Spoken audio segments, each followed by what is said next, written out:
ఈరోజు రాయచోటి పట్టణంలో తెల్లవారుజామున తల్లి కొడుకు కూతురు గ్యాస్ వల్ల చనిపోవడం చాలా దురదృష్టకరం. దీనిపై నేను చాలా బాధపడుతూ వ్యక్తం చేస్తున్నా.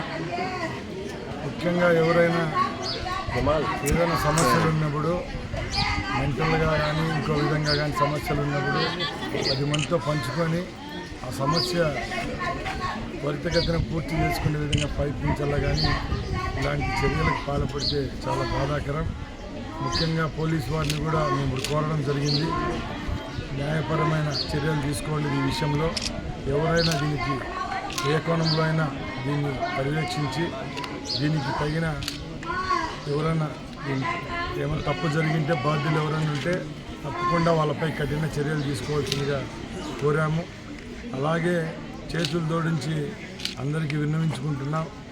ఇలాంటివి ప్రమాదాలు అయితే పర్వాలేదు, కానీ నిజంగా చిన్న బిడ్డలు మనం పెద్దవాళ్ళము అందరం కలుసుకొని ఇలాంటి శిక్ష విధించుకోవడం చాలా తప్పు. జన్మ అనేది దేవుడు ఇచ్చాడు, మన చేతుల్లో లేదు చనిపోయేది. తప్పకుండా ఇది ప్రతి ఒక్కరు గ్రహించాలా.